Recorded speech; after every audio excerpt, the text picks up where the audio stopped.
जिसे एकादशी व्रत रहना हो उसका नियम है, प्रतिदिन जो तुलसी जी की भक्ति करता है, तुलसी का पौधा रोप करके तुलसी जी का सिंचन करना, तुलसी जी को तिलक लगाना, तुलसी जी को माला पहनाना, तुलसी जी की परिक्रमा करना, तुलसी जी को प्रणाम करना, वो कोटि सहस्त्र युगों तक ऐसा महान सुकृत होता है कि भगवान श्री कृष्ण के नित्य समीप रहता है जो तुलसी जी की सेवा करता है। जब तक मनुष्य की लगाई हुई तुलसी की शाखा प्रशाखा बीज पुष्प सुंदर दल से तुलसी जी सुशोभित होती है, तब तक हजारों कल्पों में श्री हरिधाम में रहते हुए उसका कभी पुण्य नष्ट नहीं होता। जैसे एक दिन 1000 कल्प, 2 दिन 2000 कल्प, वो भगवान के नित्य धाम में महान सुकृत के बल से भगवत धाम में रहेगा, जो तुलसी जी का पक्का मान लीजिए। जब स्वयंसी में से तो तुलसी जी रोपण करके तुलसी जी का एक वन लगाया और रोज नवीन नवीन मंजरी तुलसी दल लेकर प्रभु के चरणों में, कहीं न कहीं तुलसी जी की कृपा हुई। वृंदावन, ये वृंदा अधिष्ठात्री देवी वृंदावन की है, इनकी कृपा के बिना हे चंद्रादने संपूर्ण पत्रों और पुष्पों को जो उतार करके सम्मान पूर्वक पहले प्रार्थना करनी चाहिए, हे वृंदा देवी, हे तुलसी जी, भगवान श्री हरि की पूजा के लिए या प्रियाजू की पूजा के लिए हम आपके कुछ मंजरी कुछ दल लेकर के सेवा करना चाहते हैं, आप कृपा करके मुझे दीजिए, और फिर उतार लें। ऐसे नोचना नहीं, बहुत सम्मान से बहुत प्यार से, तो तुलसी जी प्रसन्न होते हैं। जो मनुष्य तुलसी दल से श्री हरि की पूजा करता है, कोई भी पाप उसका स्पर्श नहीं कर सकता। पूर्व में किया हुआ कोई भी पाप उसको दंड नहीं मिलेगा, जो तुलसी जी की आराधना नित्य करता है। अब इतना जल भी ना चढ़ा दे, मार पुण्य हो जाए और तुलसी जी अंतर ध्यान अनुकूल जल, जैसे मान लो गमले पे हैं तो इतना बड़ा तांबे का रोज उससे अब भर के लोटा चढ़ा दोगे, 2-4 दिन में अंतर ध्यान हो जाएंगे तुलसी जी। बहुत विवेक से जरूरत है, मतलब भारी पुण्य होगा। अब इतना बड़ा लोटा रोज जल चढ़ाओगे तो 2-4 दिन में पीली होके अंतर ध्यान हो जाएंगे। इतना जल अनुकूल जल चाहिए, एक तांबे का छोटा सा लिया, ऐसे रोज डालो, उसमें कोई फर्क नहीं, और गमला उठाकर धूप में विराजमान करो। सेवा का मतलब क्या है? जो तुलसी जी को जल अर्पित करके तुलसी जी की सेवा करता है, हरि चिंतन करता, कभी कोई पाप उसका स्पर्श नहीं कर सकता। 100 भार सोना, 400 भार चांदी,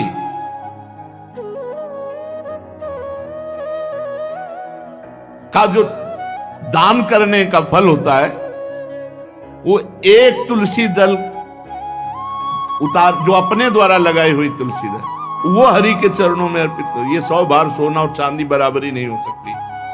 कितना महत्व है। जो रोज तुलसी दल चयन कर, द्वादशी को न चयन करे, द्वादशी को मतलब बहुत बड़ा अपराध लगता है तुलसी दल का, इस मतलब तुलसी के वृक्ष का भी स्पर्श न करे। प्रणाम नमस्कार दूर से, एक भी दल नहीं टूटना चाहिए। द्वादशी को ऐसा हमने महापुरुषों से सुना है कि मंजरी और पत्र उतारना ये ठीक नहीं, बिल्कुल नहीं ठीक है। ब्रह्म हत्या का फल लगता है, अगर जो पाप लगता है अगर कोई द्वादशी को तुलसी चयन, बहुत सावधानी से। जिसके घर में तुलसी का बगीचा होता है, कई पौधे होते हैं, उसको कहीं तीर्थ जाने की जरूरत नहीं, उसका घर तीर्थ है जिसके घर में तुलसी के पौधे हैं। और यमराज कभी उस घर में किसी भी मरने वाले को लेने नहीं आएंगे। जिसके घर में तुलसी, लगा लो भैया तुलसी लगा लो घर में, काहे को यमराज को आने दोगे? सबके घर में तुलसी। कितना सुंदर पहले था, घर में आंगन होते थे, आंगन में एक बहुत बड़ा, और फिर उसमें तुलसी जी, और फिर उसमें 2-4 नर्मदेश्वर और शालिग्राम ऐसे, और फिर घर का हर व्यक्ति जल चढ़ाना, प्रणाम करना, नमस्कार करना, चार पर कितनी पवित्र पद्धतियां हमारी थी। जब रसोई बने पहली गाय के लिए, फिर कुछ पक्षियों के लिए, फिर कोई संत महात्मा, कोई भिक्षु, ऐसा कितना पवित्र व्यवहार। यहाँ जैसे हमने देखा है, ये रसोई बन रही ना, धुआं नहीं खत्म होने पाता, वो ही सब अपवित्र किए हुए हैं, राक्षसी बुद्धि आती चली जा रही। तुलसी जी, ये भागवती को वस्तु है। हमें लगता है बालकनी तो होती ही, बढ़िया बालकनी में ऐसा उठाने धरने वाला स्टैंड लोहे का रखो कि तुलसी जी को विराजमान कर दो। जिसके घर में तुलसी जी विराजमान होती, उसके घर में यमराज कभी नहीं जाते। जो तुलसी जी का सेवन करता है, उसकी सारी कामनाएं तुलसी जी पूर्ण कर देती है। तुलसी जी को लगाना, तुलसी जी का पालन करना, तुलसी जी को सिंचन करना, तुलसी जी का दर्शन करना, तुलसी जी का स्पर्श करना, मनुष्य के द्वारा जो मन, वाणी और शरीर से पाप हो गए, सबको तुलसी महारानी क्षमा कर देती है, दग्ध कर देती है। पुष्कर आदि तीर्थ, गंगा आदि परम पावन नदियां, ये सब जो स्नान आदि, अवगाहन आदि करने का फल देते हैं, वो केवल तुलसी जी घर में विराजमान है, उसको फल मिल जाएगा। कितने बढ़िया। जो तुलसी जी की नवीन मंजरी प्रभु के चरणों में अर्पित करके प्रणाम करता है, वो चाहे कितना भी अपराध किए हो, वो कभी यमपुरी को नहीं देखेगा, कभी यमराज के पास नहीं जाएगा। जो मनुष्य तुलसी काष्ठ का घिसा हुआ चंदन लगाता है, उसके सारे संचित भस्म हो जाते हैं, और क्रियमाण जो वर्तमान, वो कभी उसको बांध नहीं सकते। तुलसी जी का काष्ठ का घिसा हुआ चंदन। जिसके घर में तुलसी की छाया होती है, वहां पितरों को अपने आप कल्याण प्राप्त हो जाता है। जो श्राद्ध करने से लाभ मिलता है पितरों को, घर में तुलसी लगा के, जो तुलसी की छाया, बड़ा वृक्ष, पितरों को तृप्ति मिलती है। चतुर्भुज ब्रह्मा जी सारंग धनवा श्री हरि के महामहिम स्वरूप की अनुभूति करने के लिए भी कहा है कि तुलसी जी का महान महात्म्य, अगर तुलसी जी का सेवन करे तो भगवान श्री हरि की महिमा को जान जाएगा। स्त्री हो या पुरुष, पुरुष नपुंसक नारीवा जीव चराचर कोय, सर्व भाव भज कपट तज मोह परम प्रिय सोय। शरीर वर्दी है, हमारी पोशाक है, हम सब एक हैं, आत्मस्वरूप है, कुछ अलग नहीं है। शरीर केवल पांच भौतिक है तो सबका पांच भौतिक है, उसमें चिन्ह है स्त्री पुरुष के, बस। इसके लिए भगवान की आराधना निषेध थोड़ी है। जो स्त्री या पुरुष श्री तुलसी जी के काष्ठ के मन के बना के, जैसे छोटी कंठी या बड़ी माला धारण करता है, श्री कृष्ण उसके बस में हो जाते हैं। यह है तुलसी जी की महिमा। परम सुहाग श्री कृष्ण मिल जाते हैं, और कौन सी भी हमें उपलब्धि चाहिए। हे गोप नंदिनी, तुलसी जी का सेवन करने से श्री कृष्ण वश में हो जाते हैं।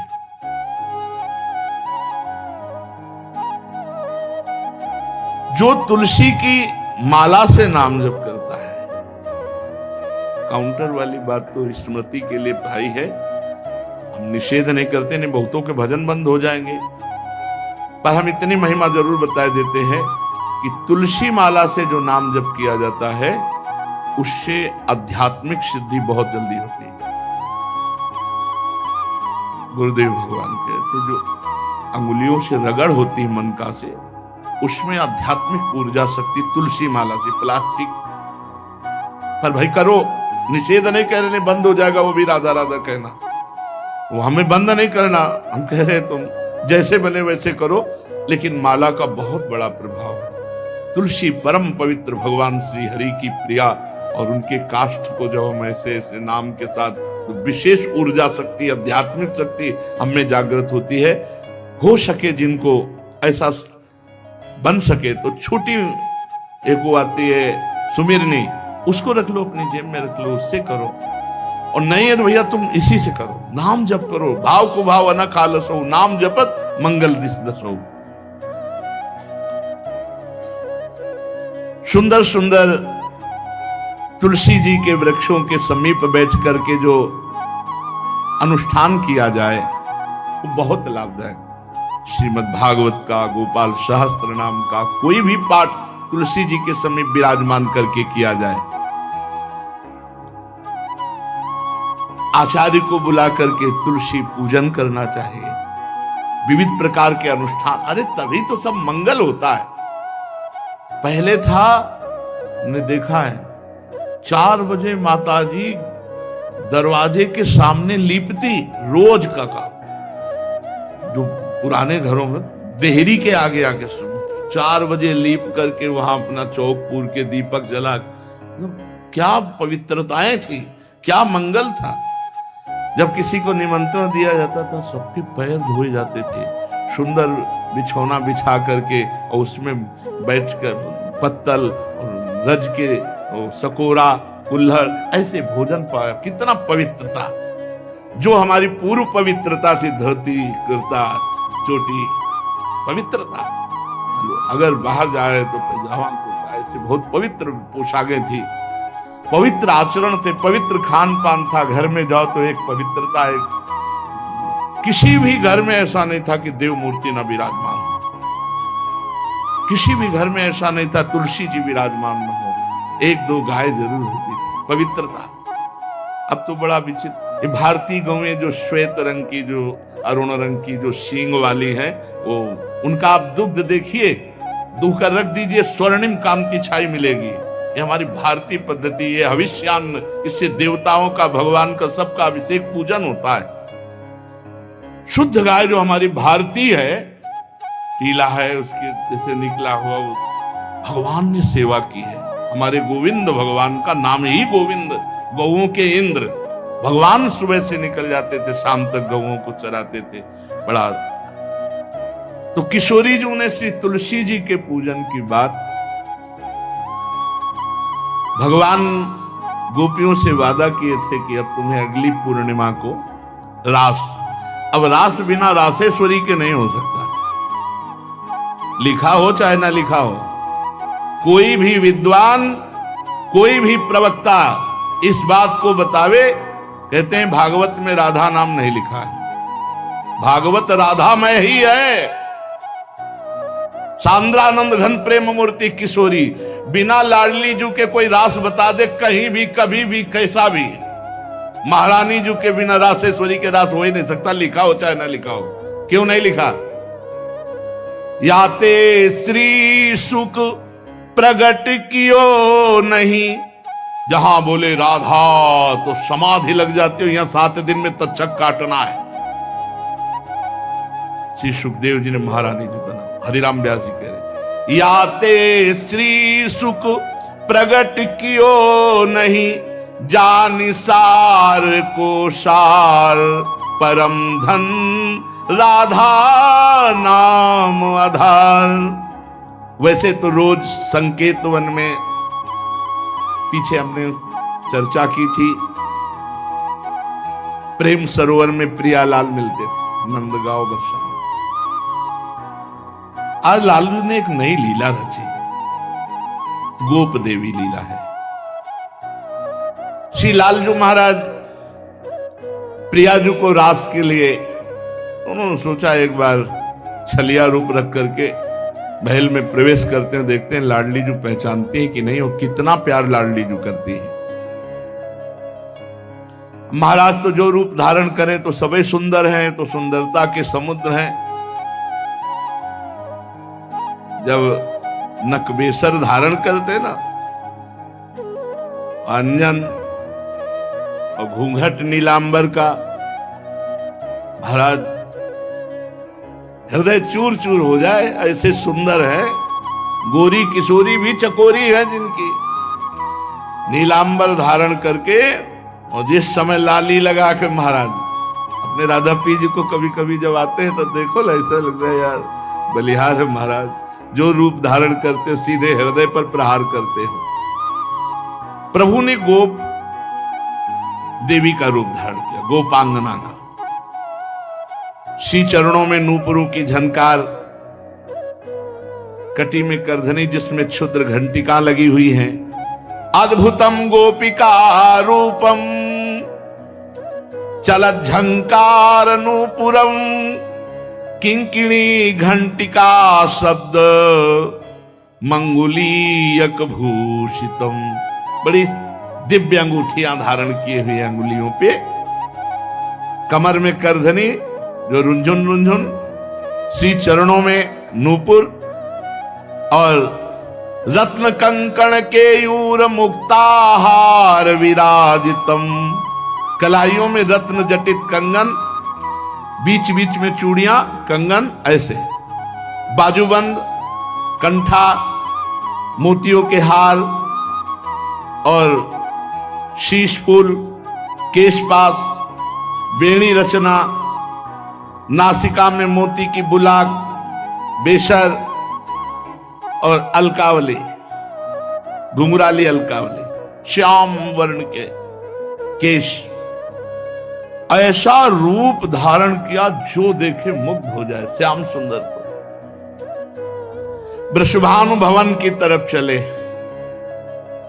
खाई और परकोटों से युक्त वृषभानु भवन 4 दरवाजों से सुशोभित, प्रत्येक द्वार पर काजल के समान वर्ण वाले गजराज झूम रहे। राजभवन की बड़ी मनोहरता है। उस मंडप प्रांगण में वायु के समान वेग वाले घोड़ों से अंगरक्षक, महल की रक्षा करने वाले चारों तरफ दौड़ रहे वृषभानु भवन में। और बड़ी ही सुंदर सुंदर गौएं, धर्म धुरंधर बलवान सांड रमा रहे। बहुत से गोपाल बंशी वेद धारण किए हुए उनको संभाल रहे हैं। वृषभानु जी का भवन क्या है, ऐसा लगता है कि विश्वकर्मा ने पूरी कला कौशल लगा दी। और महारानी जी के लिए भवन के अंदर ही बगीचा, झरना, सरोवर, सब कोटि कोटि सूर्य के समान कांति वाली सुंदर सुंदर मणियां खंभों में जटित हैं, जिससे प्रकाश फैल रहा है। रत्न मंडित आंगन, बहुत से रत्न स्वरूप भूमि पे जटित है।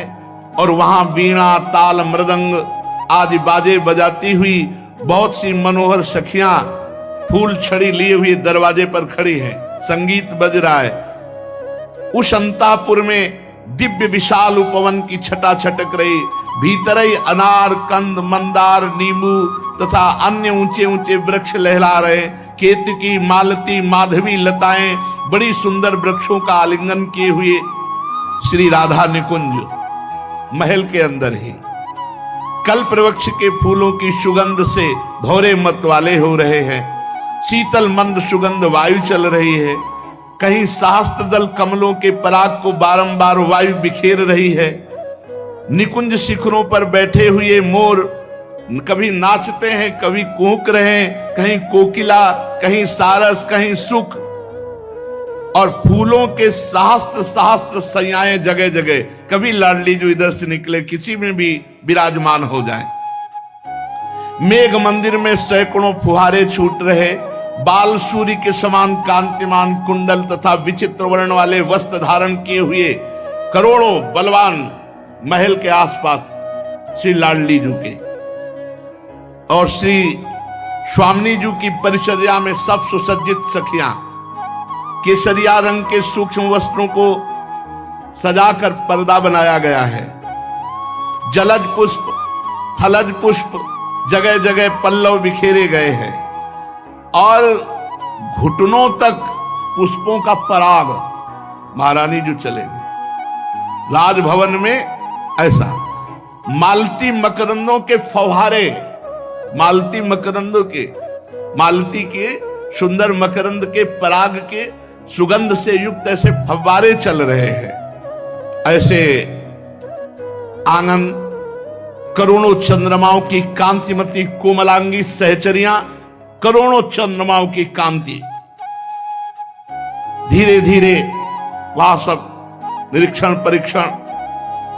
श्री वृषभानुनंदिनी श्री किशोरी जी की सेवा में सहस्त्रों ऐसी सुंदरियां, जैसे चंद्रमा के उदय होने से ताराओं की कांति फीकी हो जाती है, तो जब लाडली जी पधारती है तो ऐसे सबकी कांति फीकी हो जाती है। देखो माई सुंदरता की सीमा, ब्रजनो तरुण कदम नागरी, निरखी करत अधग्रीवा। महान गौरव लाडली जी का। श्री किशोरी जी की अगवानी करने के लिए सखियां दौड़ पड़ी। लाडली जी को संभाल संभाल के कर कमल पकड़ करके पराग मार्ग से सिंहासन पर बिठाया। फिर लाडली जी की जैसी सेवा होती, कोई चवर, कोई पंखा, कोई व्यजन, कोई पान बीड़ी।